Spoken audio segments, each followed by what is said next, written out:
ओम शांति। 4 सितंबर 2025 के ईश्वरीय महावाक्य। पहले सुनते हैं मुरली के मुख्य पॉइंट्स। बाबा ने कहा, ईश्वर प्यार का सागर है, तुम उनके बच्चे हो। अभी तुम उनसे प्यार का पूरा वर्षा ले रहे हो। वर्षा लेते लेते नंबरवार पुरुषार्थ अनुसार तुम भी प्यारे बन जाएंगे। अगर प्यार में योगबल भरा होगा तो उस प्यार की ईश्वरीय ताकत से कोई को भी समझाने से समझ जाएंगे। फिर बाबा ने कहा, तुम्हें इन कर्मेंद्रियों से मनसा वाचा कर्मणा कोई बुरा काम नहीं करना, नहीं तो रजिस्टर खराब हो जाएगा। अपनी जांच करनी चाहिए, हम संपूर्ण निर्विकारी हैं। हमारे में कोई आसुरी गुण तो नहीं है, कोई बात में बिगड़ता तो नहीं हूँ, मूढ़ी तो नहीं हूँ। और लास्ट में बाबा ने कहा, तुम याद की यात्रा में रहो, दैविक गुण भी धारण करो तो बंधन कटते जाएंगे, पाप का घड़ा खत्म हो जाएगा। अब तुम्हें किसको भी दुख नहीं देना, नहीं तो दुखी होकर मरेंगे। अब सुनते हैं महावाक्यों को विस्तार से। बाबा ने कहा, मीठे बच्चे, संगम पर तुम्हें प्यार का सागर बाप प्यार का ही वर्षा देते हैं, इसलिए तुम सबको प्यार दो, गुस्सा मत करो। प्रश्न, अपने रजिस्टर को ठीक रखने के लिए बाप ने तुम्हें कौन सा रास्ता बताया है? उत्तर, प्यार का ही रास्ता बाप तुम्हें बतलाते हैं, श्रीमत देते हैं। बच्चे, हर एक के साथ प्यार से चलो, किसी को भी दुख नहीं दो, कर्मेंद्रियों से कभी भी कोई उल्टा कर्म नहीं करो। सदा यही जांच करो कि मेरे में कोई अवगुण तो नहीं है, मूढ़ी तो नहीं हूँ, कोई बात में बिगड़ता तो नहीं हूँ। गीत, यह वक्त जा रहा है। ओम शांति। मीठे मीठे रूहानी बच्चों ने गीत सुना। दिन प्रतिदिन अपना घर अथवा मंजिल नज़दीक होती जाती है। अब जो कुछ श्रीमत कहती है उसमें गफलत न करो। बाप का डायरेक्शन मिलता है कि सबको मैसेज पहुंचाओ। बच्चे जानते हैं लाखों करोड़ों को यह मैसेज देना है। फिर कोई समय आ भी जाएंगे, जब बहुत हो जाएंगे तो बहुतों को मैसेज देंगे। बाप का मैसेज मिलना तो सबको है। मैसेज है बहुत सहज, सिर्फ बोलो, अपने को आत्मा समझ बाप को याद करो। और कोई भी कर्मेंद्रियों से मनसा वाचा कर्मणा कोई बुरा काम नहीं करना है। पहले मनसा में आता है तब वाचा में आता है। अभी तुमको राइट रॉन्ग समझने की बुद्धि चाहिए। यह पुण्य का काम है, यह करना चाहिए। दिल में संकल्प आता है, गुस्सा करें। अब बुद्धि तो मिली है, अगर गुस्सा करेंगे तो पाप बन जाएगा। बाप को याद करने से पुण्य आत्मा बन जाएंगे। ऐसे नहीं, अच्छा अभी हुआ फिर नहीं करेंगे, ऐसे फिर कहते रहने से आदत पड़ जाएगी। मनुष्य ऐसा कर्म करते हैं तो समझते हैं यह पाप नहीं है, विकार को पाप नहीं समझते हैं। अभी बाप ने बताया है यह बड़े से बड़ा पाप है, इन पर जीत पाना है। और सबको बाप का मैसेज देना है कि बाप कहते हैं मुझे याद करो, मौत सामने खड़ा है। जब कोई मरने पर होते हैं तो उनको कहते हैं गॉड फादर को याद करो, रिमेंबर गॉड फादर। वह समझते हैं यह गॉड फादर पास जाते हैं, परंतु वो लोग यह तो जानते नहीं कि गॉड फादर को याद करने से क्या होगा, कहाँ जाएंगे। आत्मा एक शरीर छोड़ दूसरा लेती है, गॉड फादर के पास तो कोई जा न सके। तो अब तुम बच्चों को अविनाशी बाप की अविनाशी याद चाहिए। जब तमो प्रधान दुखी बन जाते हैं तब तो एक दो को कहते हैं गॉड फादर को याद करो। सब आत्माएं एक दो को कहती हैं, कहती तो आत्मा है ना। ऐसे नहीं कि परमात्मा कहते हैं, आत्मा आत्मा को कहती है बाप को याद करो। यह कॉमन रस्म है। मरने समय ईश्वर को याद करते हैं, ईश्वर का डर रहता है। समझते हैं अच्छे व बुरे कर्मों का फल ईश्वर ही देते हैं। बुरा कर्म करेंगे तो ईश्वर धर्मराज द्वारा बहुत सजा देंगे, इसलिए डर रहता है। बरोबर कर्मों की भोगना तो होती है ना। तुम बच्चे अभी कर्म अकर्म विकर्म की गति को समझते हो, जानते हो यह कर्म अकर्म हुआ। याद में रहे जो कर्म करते हैं वह अच्छे करते हैं। रावण राज्य में मनुष्य बुरे कर्म ही करते हैं, राम राज्य में बुरा काम कभी होता नहीं। अब श्रीमत तो मिल रही है, कहाँ बुलावा होता है, यह करना चाहिए व नहीं करना चाहिए, हर बात में पूछते रहो। समझो कोई पुलिस की नौकरी करते हैं तो उन्हें भी कहा जाता तुम पहले प्यार से समझाओ, सच्ची न करे तो बाद में मार। प्यार से समझाने से हाथ आ सकते हैं, परंतु उस प्यार में भी योग बल भरा होगा तो उस प्यार की ताकत से कोई को भी समझाने से समझेंगे। यह तो जैसे ईश्वर समझाते हैं, तुम ईश्वर के बच्चे योगी हो ना, तुम्हारे में भी ईश्वरीय ताकत है। ईश्वर प्यार का सागर है, उनमें ताकत है ना, सबको वर्षा देते हैं। तुम जानते हो स्वर्ग में प्यार बहुत होता है, अभी तुम प्यार का पूरा वर्षा ले रहे हो। लेते लेते नंबरवार पुरुषार्थ करते करते प्यारे बन जाएंगे। बाप कहते हैं किसको भी दुख नहीं देना है, नहीं तो दुखी होकर मरेंगे। बाप प्यार का रास्ता बताते हैं, मनसा में आने से वह शक्ल में भी आ जाता है। कर्मेंद्रियों से कर लिया फिर तो रजिस्टर खराब हो जाएगा। देवताओं की चाल चलन का गायन करते हैं ना, इसलिए बाबा कहते हैं देवताओं के पुजारियों को समझाओ, वह महिमा गाते हैं। आप सर्वगुण संपन्न 16 कला संपूर्ण हो और अपनी चाल चलन भी सुनाते हैं, तो उनको समझाओ तुम ऐसे थे, अब नहीं हो, फिर होंगे जरूर। तुमको ऐसा देवता बनना है तो अपनी चाल ऐसी देखो, तो तुम यह बन जाएंगे। अपनी जांच करनी है, हम संपूर्ण निर्विकारी हैं, हमारे में कोई आसुरी गुण तो नहीं है, कोई बात में बिगड़ता तो नहीं हूँ, मूढ़ी तो नहीं बनता हूँ। अनेक बार तुमने पुरुषार्थ किया है, बाप कहते हैं तुमको ऐसा बनना है, बनाने वाला भी हाजिर है। कहते हैं कल्प कल्प तुमको ऐसा बनाता हूँ। कल्प पहले जिन्होंने ज्ञान लिया है वह जरूर आकर लेंगे। पुरुषार्थ भी कराया जाता है और बेफिक्र भी रहते हैं।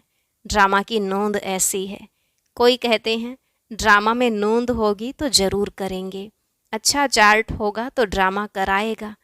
समझा जाता है उनकी तकदीर में नहीं है। पहले पहले भी एक ऐसे बिगड़ा था, तकदीर में नहीं था, बोला ड्रामा में होगा तो ड्रामा हमको पुरुषार्थ कराएगा, बस छोड़ दिया। ऐसे तुमको भी बहुत मिलते हैं, तुम्हारा एम ऑब्जेक्ट तो यह खड़ा है, बैज तो तुम्हारे पास है। जैसे अपना पोता मेल देखते हो तो बैज को भी देखो, अपनी चाल चलन को भी देखो। कभी भी क्रिमिनल आंखें न हो, मुख से कोई इविल बात न निकले। इविल बोलने वाला ही नहीं होगा तो कान सुनेंगे कैसे। सतयुग में सब दैवी गुण वाले होते हैं, इविल कोई बात नहीं।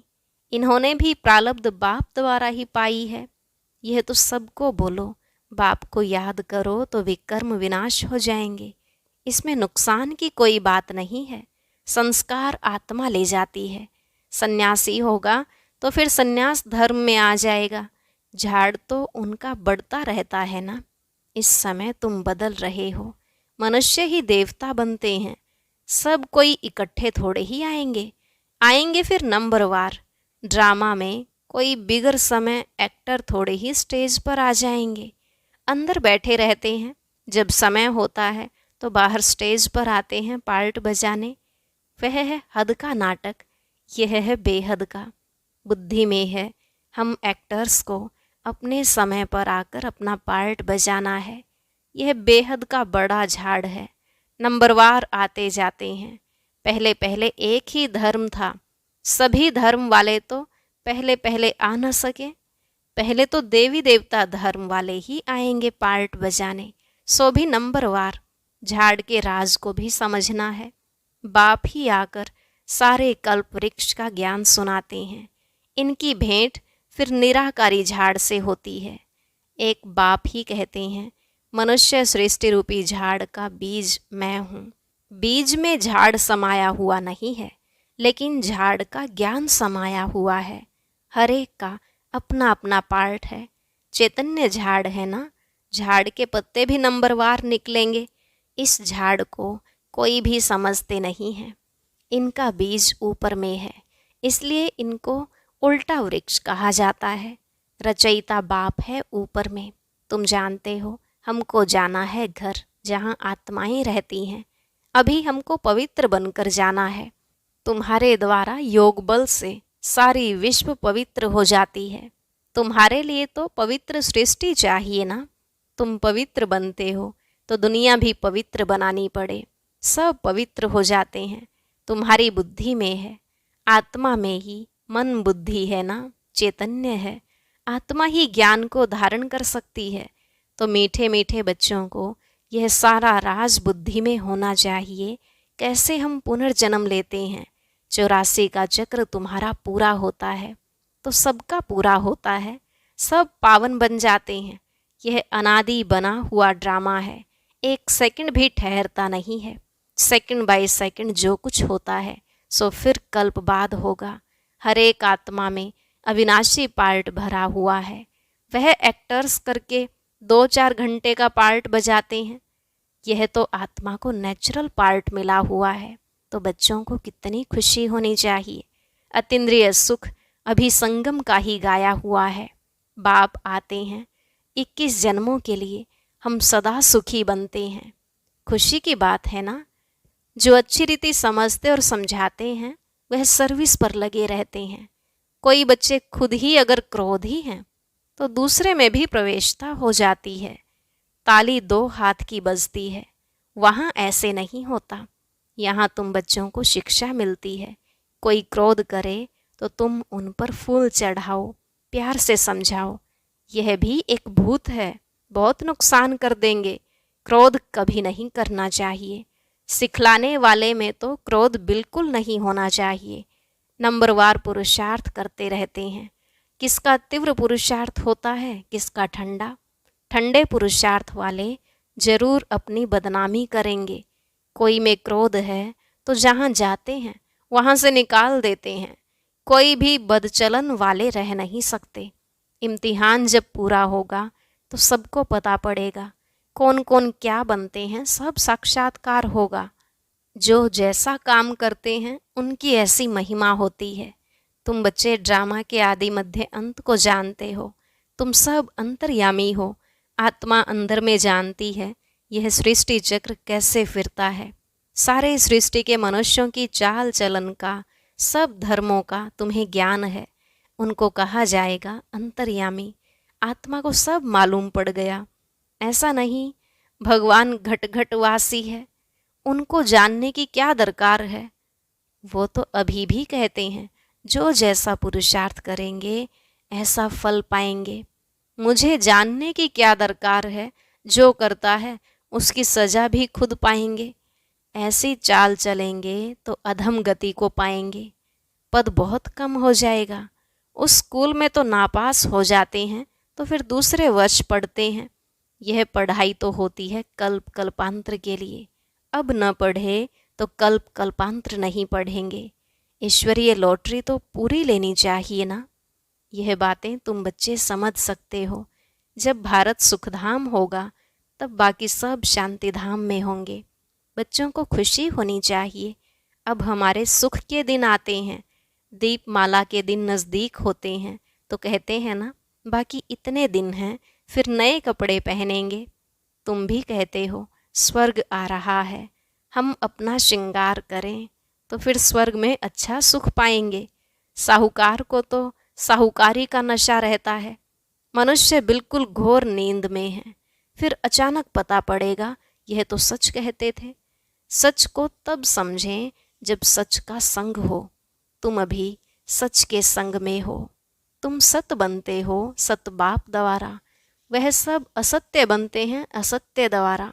अभी कॉन्ट्रास्ट भी छपा रहे हैं कि भगवान क्या कहते हैं और मनुष्य क्या कहते हैं। मैगजीन में भी डाल सकते हो। आखिरीन विजय तो तुम्हारी ही है। जिन्होंने कल्प पहले पद पाया है वह जरूर पाएंगे। यह सर्टेन है। वहाँ अकाले मृत्यु होता नहीं। आयु भी बड़ी होती है। जब पवित्रता थी तो बड़ी आयु थी। पतित पावन परमात्मा बाप है तो जरूर उसने ही पावन बनाया होगा। श्री कृष्ण की बात शोभती नहीं। पुरुषोत्तम संगम युग पर श्री कृष्ण फिर कहाँ से आएगा? वही फीचर्स वाला मनुष्य तो फिर होता नहीं। 84 जन्म, 84 फीचर्स, 84 एक्टिविटी, यह बना बनाया खेल है, उसमें फर्क नहीं पड़ सकता। ड्रामा कैसा वंडरफुल बना हुआ है। आत्मा छोटी बिंदी है, उसमें अनादि पार्ट भरा हुआ है। इसको कुदरत कहा जाता है। मनुष्य सुनकर वंडर खाएंगे, परंतु पहले तो यह पैगाम देना है कि बाप को याद करो, वही पतित पावन है, सर्व का सद्गति दाता है। सतयुग में दुख की बात होती नहीं, कलयुग में तो कितना दुख है, परंतु यह बातें समझने वाले नंबरवार हैं। बाप तो रोज समझाते रहते हैं। तुम बच्चे जानते हो, शिव बाबा आया हुआ है हमको पढ़ाने, फिर साथ ले जाएंगे। साथ में रहने वालों से भी बांधेलियाँ ज़्यादा याद करती हैं, वह ऊंच पद पा सकती हैं। यह भी समझ की बात है ना। बाबा की याद में बहुत तड़फती हैं।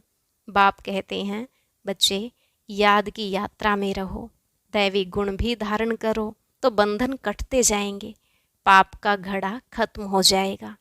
अच्छा, मीठे मीठे सिकिलधे बच्चों प्रति माता पिता बाप दादा का याद प्यार और गुड मॉर्निंग। रूहानी बाप की रूहानी बच्चों को नमस्ते। रूहानी बच्चों की रूहानी बाप दादा को नमस्ते नमस्ते, गुड मॉर्निंग, शुक्रिया बाबा, शुक्रिया। धारणा के लिए मुख्य सार। पहला पॉइंट, अपनी चाल चलन देवताओं जैसी बनानी है। कोई भी इविल बोल मुख से नहीं बोलने हैं। यह आंखें कभी क्रिमिनल ना हो। दूसरा, क्रोध का भूत बहुत नुकसान करता है। ताली 2 हाथ से बजती है, इसलिए कोई क्रोध करे तो किनारा कर लेना है, उन्हें प्यार से समझाना है। वरदान, त्याग, तपस्या और सेवा भाव की विधि द्वारा सदा सफलता स्वरूप भव। त्याग, तपस्या और सेवा भाव की विधि द्वारा सदा सफलता स्वरूप भव। त्याग और तपस्या ही सफलता का आधार है। त्याग की भावना वाले ही सच्चे सेवाधारी बन सकते हैं। त्याग से ही स्वयं का और दूसरों का भाग्य बनता है, और दृढ़ संकल्प करना यही तपस्या है। तो त्याग, तपस्या और सेवा भाव से अनेक हद के भाव समाप्त हो जाते हैं। संगठन शक्तिशाली बनता है। एक ने कहा, दूसरे ने किया। कभी भी तू मैं मेरा तेरा न आए तो सफलता स्वरूप निर्विघ्न बन जाएंगे। स्लोगन, संकल्प द्वारा भी किसी को दुख न देना, यही संपूर्ण अहिंसा है। संकल्प द्वारा भी किसी को दुख न देना, यही संपूर्ण अहिंसा है। अव्यक्त इशारे, अब लगन की अग्नि को प्रज्वलित कर योग को ज्वाला रूप बनाओ। योग को ज्वाला रूप बनाने के लिए सेकंड में बिंदी स्वरूप बन मन बुद्धि को एकाग्र करने का अभ्यास बार बार करो। स्टॉप कहा, और सेकंड में व्यर्थ देह भान से मन बुद्धि एकाग्र हो जाए, ऐसी कंट्रोलिंग पावर सारे दिन में यूज़ करो। पावरफुल ब्रेक द्वारा मन बुद्धि को कंट्रोल करो। जहाँ मन बुद्धि को लगाना चाहो वहाँ सेकंड में लग जाए। ओम शांति। अब सुनते हैं आज का अव्यक्त ज्ञान मोती। इसके लिए ऊपर दिए गए बॉक्स पर क्लिक करें।